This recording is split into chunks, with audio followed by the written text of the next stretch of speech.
मनमोहन सिंह का वो आखिरी प्रेस कॉन्फ्रेंस जिसमें पूछे गए थे उनसे कई कड़े सवाल। नमस्कार, आप देख रहे हैं इन्फिनिटी लाइव। प्रधानमंत्री के रूप में मनमोहन सिंह की उस आखिरी प्रेस कॉन्फ्रेंस वार्ता का हवाला अक्सर दिया जाता है, जिसमें उनसे पत्रकारों ने कड़े से कड़े सवाल पूछे थे जो पीएम मोदी पर निशाना साधते हैं। वो भी इस प्रेस कॉन्फ्रेंस का उल्लेख करते हैं और कहते हैं कि मोदी ने प्रधानमंत्री रहते हुए कोई प्रेस कॉन्फ्रेंस नहीं की। मनमोहन सिंह ने एक बार अपने बारे में कहा था, जो लोग मुझे एक्सीडेंट प्राइम मिनिस्टर कहते हैं, लेकिन मैं एक्सीडेंट वित्त मंत्री भी था। प्रधानमंत्री के तौर पर मनमोहन सिंह की अंतिम प्रेस कॉन्फ्रेंस 3 जनवरी 2014 को हुई थी, जो 1 घंटे से ज्यादा समय तक चली थी। उस दौरान कई चुनावों में कांग्रेस पार्टी को हार का सामना करना पड़ा था। इन चुनावों में दिल्ली के विधानसभा चुनाव में कांग्रेस की हार काफी अहम थी, जहां अन्ना हजारे के नेतृत्व में एक आंदोलन हुआ था और निशाने पर केंद्र सरकार थी। मनमोहन सिंह ने प्रेस कॉन्फ्रेंस की शुरुआत में ही देश के सामने आर्थिक चुनौतियों और वैश्विक आर्थिक मंदी की चर्चा की। देश में बढ़ती महंगाई को भी मनमोहन सिंह ने अपने संबोधन में स्वीकार किया। नजर डालते हैं प्रधानमंत्री के तौर पर मनमोहन सिंह की आखिरी प्रेस कॉन्फ्रेंस पर, जिनमें उन्हें कई मुश्किल सवालों का सामना करना पड़ा था। पहला आरोप सरकार पर भ्रष्टाचार का था। मनमोहन सिंह से पूछे गए थे कि यूपीए 1 से यूपीए 2 तक लगातार एक के बाद एक भ्रष्टाचार के मुद्दे सामने आए हैं। आपकी मिस्टर क्लीन की जो छवि थी, आपको नहीं लगता कि अब आप कुर्सी छोड़ने वाले हैं तो वो छवि दागदार हुई है? इस सवाल के जवाब में मनमोहन सिंह ने कहा था, जहां तक भ्रष्टाचार के आरोप का सवाल है तो इसमें से ज्यादातर आरोप यूपीए 1 से जुड़े हुए हैं। कोल ब्लॉक आवंटन, 2G स्पेक्ट्रम आवंटन दोनों ही यूपीए 1 के दौर के हैं। हम अपने काम के आधार पर वोटर के सामने गए और भारत की जनता ने हमें दोबारा जनादेश दिया। ये मुद्दे समय समय पर मीडिया, सीएजी और कोर्ट में उठता रहता है, लेकिन भारत की जनता ने हम पर दोबारा भरोसा जताया और भ्रष्टाचार के आरोपों को मुझसे या मेरी पार्टी से नहीं जोड़ा। भ्रष्टाचार मुद्दे पर उनसे फिर सवाल पूछा गया कि आपको नहीं लगता कि यूपीए 1 के दौरान भ्रष्टाचार के आरोपों के कारण आपकी सरकार को बड़ी कीमत चुकानी पड़ी? मनमोहन सिंह ने कहा, मैं इस मामले में थोड़ा दुखी महसूस करता हूं, क्योंकि मैंने ही इस बात पर जोर दिया था कि स्पेक्ट्रम आवंटन पारदर्शी और निष्पक्ष हो। मैं ही था जिसने जोर देकर कहा था कि कोल ब्लॉक का जो आवंटन है वो नीलामी के आधार पे हो, लेकिन इन तथ्यों को भुला दिया गया है। इस मामले में विपक्ष का अपना स्वार्थ निहित था। इसलिए मेरे पास इसकी हर वजह है कि जब भी इस समय का इतिहास लिखा जाएगा, हम बेदाग बाहर आएंगे। इसका मतलब यह नहीं है कि कोई अनियमित नहीं हुई होगी, लेकिन इस समस्या की दिशा को मीडिया कुछ मौकों पर सीएजी और अन्य लोगों ने चढ़ा कर पेश किया है।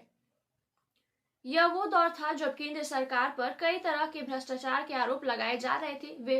विपक्षी दल कॉमनवेल्थ गेम 2010, कोल ब्लॉक आवंटन और 2G स्पेक्ट्रम के आवंटन में भ्रष्टाचार के आरोप लगा रहे थे। केंद्रीय जांच एजेंसी सीबीआई पर भी सुप्रीम कोर्ट ने तल्ख टिप्पणी की थी। मनमोहन सिंह के कार्यकाल में उनके कई मंत्रियों पर भी भ्रष्टाचार के आरोप लगे थे। इसी पर उनसे एक सवाल किया गया था कि अपने मंत्रियों पर कार्रवाई करने में नाकाम रहे हैं। मनमोहन सिंह ने कहा, मैं मानता हूं कि इतिहास मेरे प्रति आज के मीडिया के मुकाबले ज्यादा उदार होगा। मनमोहन सिंह से एक पत्रकार ने सवाल किया, पिछले 9-10 साल में क्या कभी ऐसा वक्त आया जब आपको लगा कि इस्तीफा दे दिया जाए? इसके जवाब में उन्होंने कहा कि मैंने कभी ऐसा महसूस नहीं किया कि मुझे इस्तीफा दे देना चाहिए।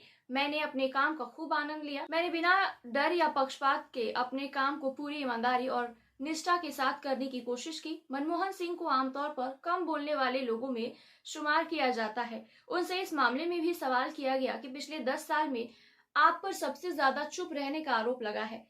ऐसी कोई कमी लगती है कि आपको वहां बोलना था और आप नहीं बोल सके? उन्होंने इसके जवाब में कहा कि जहां तक बोलने का सवाल है, जब भी जरूरत पड़ती है पार्टी फोरम में मैं बोलता हूं और आगे भी बोलता रहूंगा। मनमोहन सिंह जब पहली बार प्रधानमंत्री बने थे तो लोग उन्हें एक गैर राजनीतिक, साफ छवि वाला अर्थशास्त्री के तौर पर देख रहे थे। उनसे पूछा गया कि आगे लोग उन्हें किस रूप में देखेंगे, तो उनका कहना था, मैं जैसे पहले था वैसे ही आज भी हूँ, इसमें कोई परिवर्तन नहीं हुआ है। मैंने पूरे समर्पण और ईमानदारी के साथ देश की सेवा करने की कोशिश की है। मैंने कभी अपने दफ्तर का इस्तेमाल अपने मित्रों और रिश्तेदारों के फायदे के लिए नहीं किया है।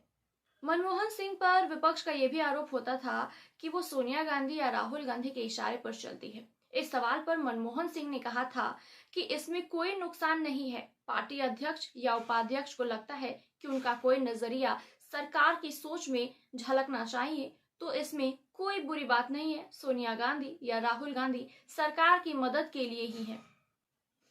इस कॉन्फ्रेंस में मनमोहन सिंह से सवाल किया गया था कि बीजेपी और नरेंद्र मोदी, जो कि उस वक्त गुजरात के मुख्यमंत्री थे, आप पर कमजोर प्रधानमंत्री होने का आरोप लगाते हैं। तो उन्होंने कहा था कि वो नहीं मानते कि वो एक कमजोर प्रधानमंत्री हैं। उनका कहना था कि ये फैसला इतिहास को करना है, बीजेपी और इसके सहयोगी को जो बोलना चाहते हैं वो बोल सकते हैं। अगर आपके मजबूत प्रधानमंत्री बनने का मतलब अहमदाबाद की सड़कों पर निर्दोष नागरिकों का कत्ल है, तो मैं नहीं मानता कि देश को ऐसे मजबूत प्रधानमंत्री की जरूरत है। मनमोहन सिंह के कार्यकाल में आरटीआई, मनरेगा, ग्रामीण स्वास्थ्य मिशन और अन्य कई क्षेत्रों में महत्वपूर्ण काम हुए थे। हालांकि इस दौरान आर्थिक मंदी, महंगाई और भ्रष्टाचार के आरोप जैसी वजहों से भी उनकी सरकार परेशान रही थी। ऐसे और तमाम खबरों के लिए देखते रहिए infinity live. Please like, share and subscribe my YouTube channel.